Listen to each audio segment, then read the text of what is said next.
we have a workforce crisis when it comes to young people coming into trade careers, coming into industries that really support the building of the country, whether it be construction, equipment maintenance, and those type of things. And when I started this process with the PLS, we had really just started a very initial conversation with the Contractors Association in the state, where we all both had the same problem. There weren't young people coming into our industry at rates we needed to support the work that needed to be done.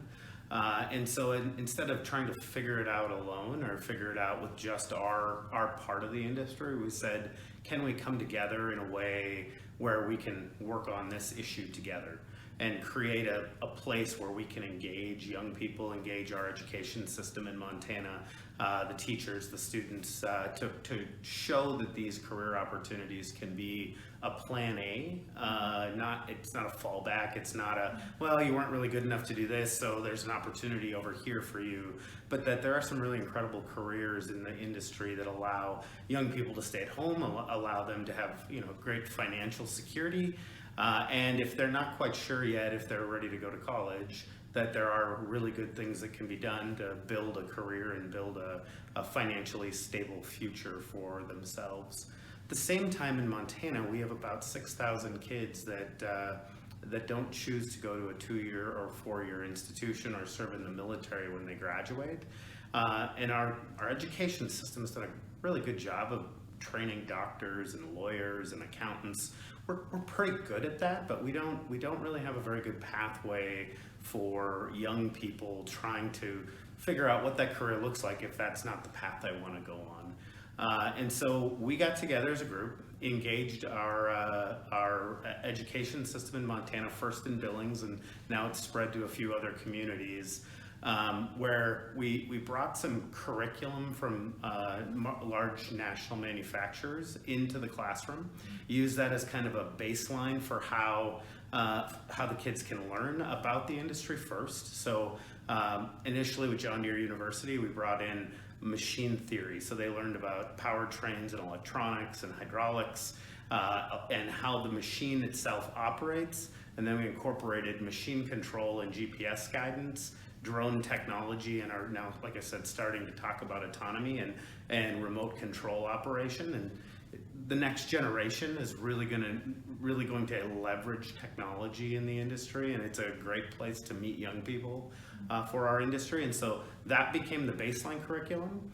The students then come to an equipment dealership and learn firsthand, hands-on about the machines. They get an opportunity to get on them, see what that actually looks like in person, and then understand how do the machines operate safely.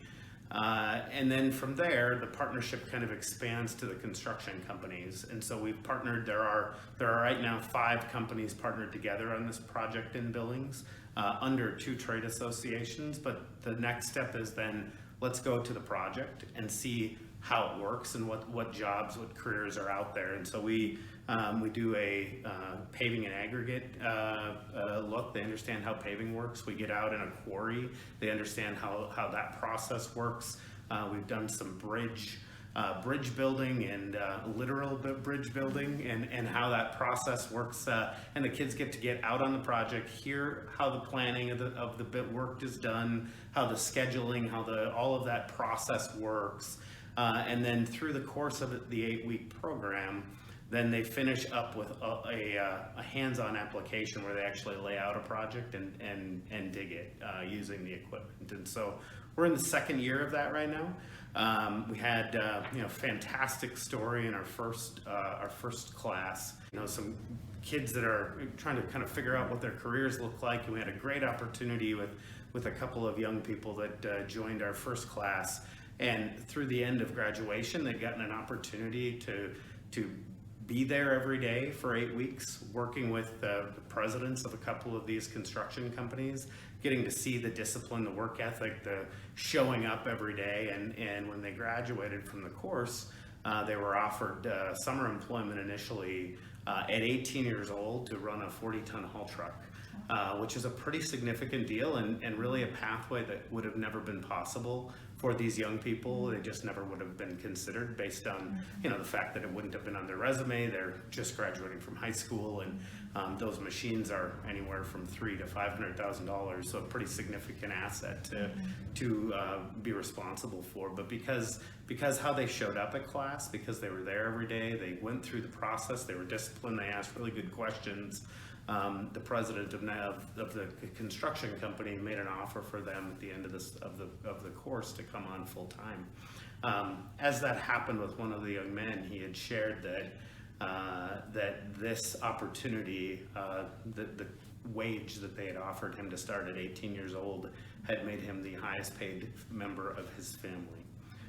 And so just a kind of a eye-opening idea that, you know, it just really changed the trajectory of this young man's life. And so realizing that, you know, the small pilot project, how do we take it from here? We expanded this last year to 5 companies. So now there are 2 construction companies, 3 equipment distributors that are different brands working together on this project in Billings. And then we also had the governor announce that we were going to expand our program last summer to another community. And so we opened a second group in Kalispell, Montana this year, and are in the process of wrapping up both of those.